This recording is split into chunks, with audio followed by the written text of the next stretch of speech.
प्राणायाम. पहिला प्राणायाम भस्त्रिका प्राणायाम.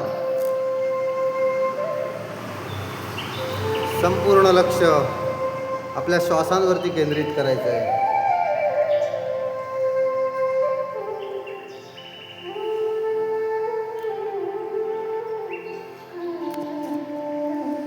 प्राणायाम म्हणजे आयाम. प्राणांना जसजसा आकार मिळत जाईल तसतसा आपल्याला जास्तीत जास्त फायदा होत असतो. मनाची एक अशी स्थिती व्हायला पाहिजे की यस, आता मी स्थिर आहे, तरच प्राणायाम आपल्याकडून परफेक्ट होऊ शकणार.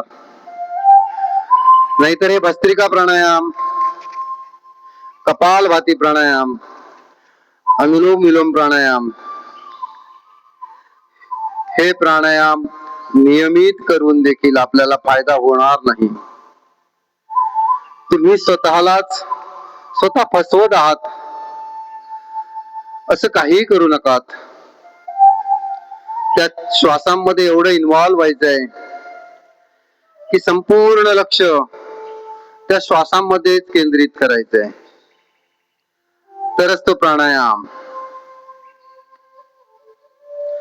सुरुवातीच्या दिवसांमध्ये ठीक आहे, परंतु नंतर काही दिवसांनंतर स्वतःशी प्रामाणिकपणे श्वासावर लक्ष केंद्रित करून त्या श्वासांमध्ये इन्व्हॉल्व व्हायचंय, तरच हा प्रवास तुम्हाला योगाभ्यासाकडे घेऊन जाणार आहे.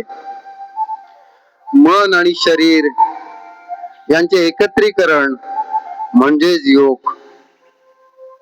नाहीतर एखाद्या जिम मध्ये जसं परिस्थिती होत असते तशीच परिस्थिती आपल्या शरीराची होत राहणार. जिम मध्ये फक्त आपलं शरीर काम करत असतं, परंतु योगाभ्यासामध्ये मन, शरीर आणि आत्मा या तिघांचाही अभ्यास परिपूर्ण करायचा असतो. प्राणायाम म्हणजे संपूर्ण श्वासानुसंधान, संपूर्ण लक्ष श्वासांकडे केंद्रित करायचंय. दीर्घ श्वास आत घ्यायचाय, दीर्घ श्वास बाहेर सोडायचाय. इथं समोर काही होत नाहीये, काही हालचाल होत नाहीये. डोळे बंद बंद बंद पाहिजेत. स्वतःला एवढे प्रामाणिक राहायचंय की त्या श्वासांमध्येच इन्व्हॉल्वमेंट, तरच तुमचा प्राणायाम हा विधीपूर्वक होणार आहे. तरच तो मार्ग तुमचा योगाभ्यासाकडे चालत आहे. आणि मनशांती हवी असेल तर त्या श्वासांमध्ये इन्व्हॉल्व होण्याचा प्रयत्न करायचा आहे. संपूर्णपणे प्रत्येक श्वासांचा अनुभव घ्यायचा आहे. दीर्घ श्वास आत घ्यायचा आहे, दीर्घ श्वास बाहेर सोडायचा आहे. संपूर्ण श्वासानुसंधान, संपूर्ण लक्ष श्वासांवरतीच केंद्रित करायचं आहे. दीर्घ श्वास आत भरून घ्यायचा आहे, दीर्घ श्वास बाहेर सोडायचा आहे. भरपूर श्वास आत, भरपूर श्वास बाहेर.